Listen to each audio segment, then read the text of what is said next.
All right, well, that was an experience trying to get YouTube to take my thumbnail.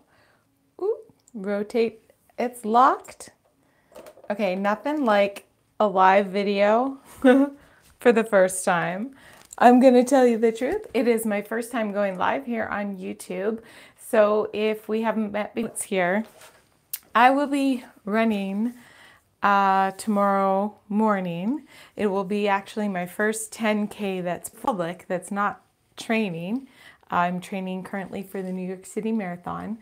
And if you followed me before, you know that I had to basically take it back from scratch. And you can see some of the videos in my playlist there.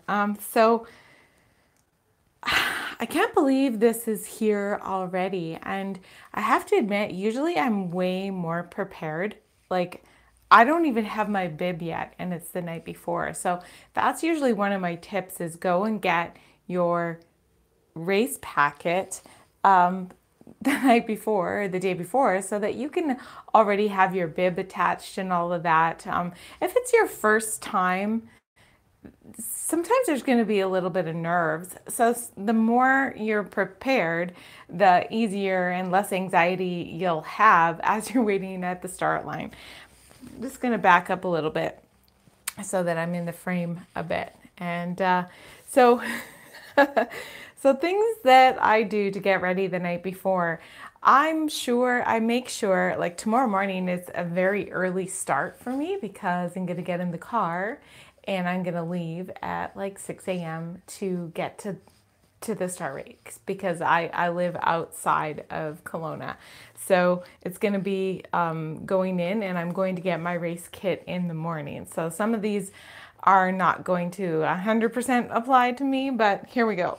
But this is my best practices because usually I like to do destination races and this is kind of a destination run, but it's more of like a fun run and I don't really have a goal. I'll get to that in just a moment. Things to get ready the night before.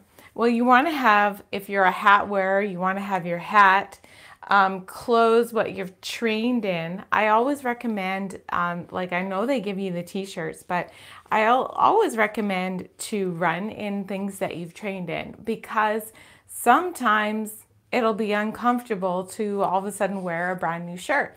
I like to save the shirt to have a nice clean shirt when you're done the run and put it on afterwards.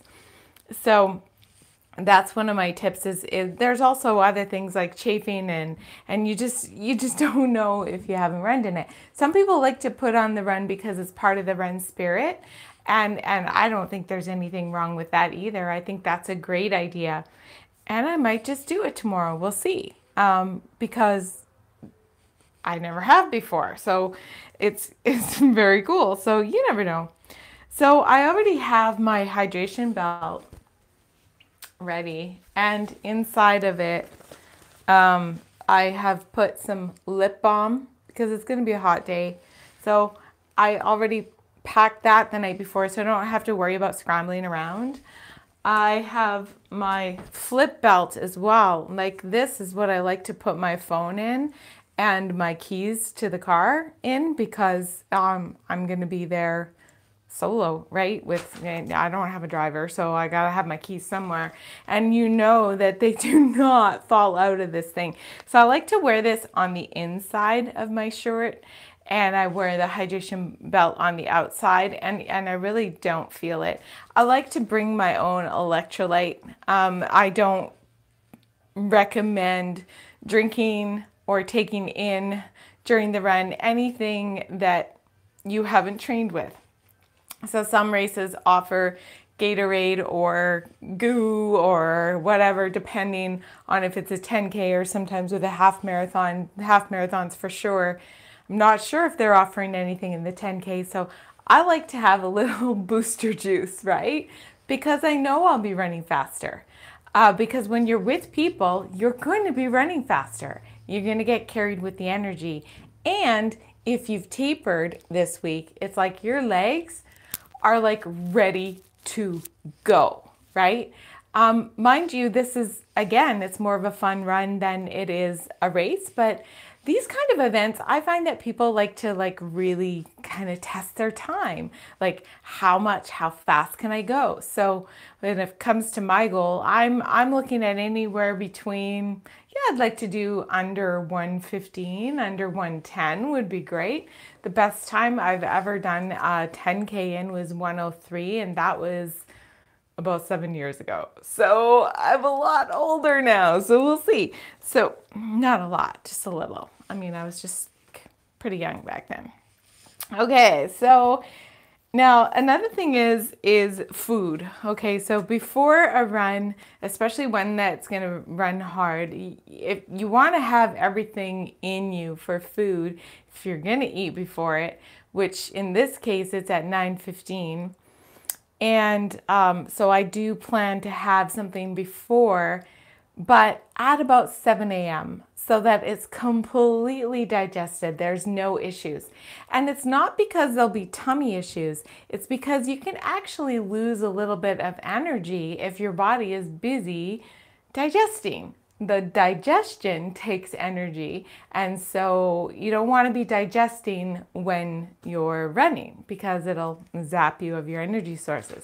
So I will the night before, I'll have I'm gonna have potatoes for dinner because they're white and they're full of glycogen.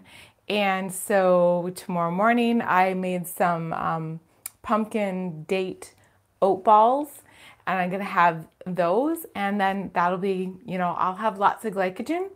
And so that means that my muscles will be fully ready to go their max. And also it's beneficial. I practice intermittent fasting from time to time.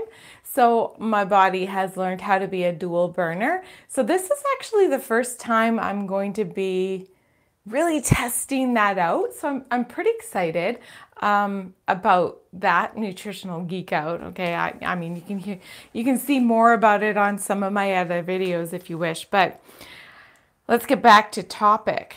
Okay, so another thing that I do the night before is no matter how much my watch has a charge on, it's on the charger right now, and then it's gonna go on my arm in the morning. I have a note for that. So I will brush my teeth and I will put some makeup on in the morning. Yeah, because I ain't no hot mess when I go out in public. And the makeup I use is all waterproof. It's stuff that I use when I am fitness instructing. So this is my hat. It is an old hat. The reason why it's wet is I just washed it. And I washed it. That might be bad luck. I washed it so it wouldn't stink, because you know how I do need a new hat, right? I do. I wore my winter hat for so long, and then I dug this out, and I like it because it's big and it fits. Some of my other hats, like my running room hats, they don't come down far enough, and I find that it slips off my head, and that really, really bugs me. I don't wear music when I run because I like to be aware of my surroundings. So I don't need to worry about packing that. Now, when you get there, things to do when you get there. So the first thing is to park, okay? And then find the race start. Those are the two most important things to do when you get there. The next most important thing to do is, for me tomorrow, is that I have to go pick up my race kit and register. So that's why I have to be there so early. Otherwise, I could have slept in a little bit, but it's okay. I've never done this way before. So then I'll put my bib on, the runner's bib on, and then I'm going to go stand in the lineup of the porta potties. Because even if you don't have to go to the bathroom, I guarantee you're going to have to go to the bathroom by the time you get through the lineup, because you're a little bit nervous on race day. You're a little bit and nerves cause the pee to want to pee. It just happens, right? And so as soon as you're done, unless you have something else to do, I totally recommend, and I have done this, to go back to the start line, to the end of the lineup of the porta potties, and wait to go pee again. because you'll probably have to pee again before the race starts.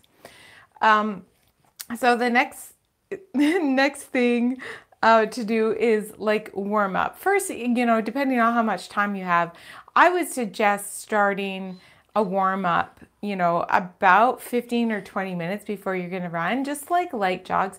I believe this run actually has a guided warm up, and some runs do, and that is super convenient. Take part, because that's slowly, your body's like an engine. It's like a coffee percolator. You know how when you turn on the coffee and it starts to slowly perk, and it seems like it's taken a long time. This is dating me. I do have a Keurig now. But and then it just starts to go faster and faster. Well, that's like your body too. You need to wake it up. And then once it's fully warm, you'll be able to go a little nicer right out of the gate. You won't have to have that uncomfortable warm up in the first part of letting loose. And then my last and final tip is discipline. And discipline, I don't mean that in a sense of like discipline. I mean it in a sense of hold back. The most comfortable runs are like a negative split. So for example, if I were to say my goal is to do about an hour and 10 minutes. Now, I'm really not good at math, but if I do the first 5 kilometers at a 7-minute pace, which is walk adjusted, because I run for 10 minutes and I walk for 1 so that I can give my legs a stretch and control my heart rate. Then if I do that in 35 minutes, then if I'm feeling like a rock star, I can go ahead and do the next half at maybe about 6:30 pace. And then that's definitely going to get me in under the 110 mark. Now, it's really easy to really let loose in the first 5K, like I said, in the first couple K, because it's kind of like physics. You're moving with a group, so there's less wind resistance. But if that pack gets away from you, your leg turnover, your body still knows your leg turnover might be too fast. So make sure that you listen to your body in those first couple kilometers. It's not a big deal if you start slow, because you'll really have great energy. Usually when I'm going in a longer run, I'll set my goal, or I'll set my pace, which I'm going to do that tomorrow at about 30 minutes slower than my goal. And that way, I'll get a couple K done at that slower pace, and I'll really have the energy and the pick me up to pick me up. Now, how's that going to go? I have no idea. I don't know. That rhymed a little bit. I have no idea how it's going to go. You don't know. This is my last and final tip. You never know what it's going to be like when on the day that you get out there. There's so many different factors to really kind of play into. So just go out and have a good time. If you've trained for it, trust in the training. The training is the journey that got you there. And don't beat yourself up for anything. Just go and have a good time. And really, think of this as something that you get to do to celebrate your fitness, to celebrate the fact that you're someone out there moving your body. And it's really quite exciting when everybody gets to take part in something like this, because, running is so humbling and training is humbling. But when you get together and celebrate your fitness in this large way, you make connections with other people, and it's almost like you're running with like 500 or 600 best friends, because you know what everybody had to do to get there. And whether it's 5K, 1K, 10K, whatever it is, it's hard. It can be hard. There's always a groan zone. So I wish you well on your run. And I wish you getting through the groan zone with flying colors. And I thank you so much for watching this video. And if you like videos that uplift and inspire, educate, all that kind of jazz, be sure that you hit subscribe, because I try to get new videos up every week. And this week, I didn't get one finished editing. So guess what? I decided to try the live function. And this ain't so bad, you know? It's less to edit. We get to talk like real time, and I appreciate you being here. So take care. Have a great weekend and have happy running.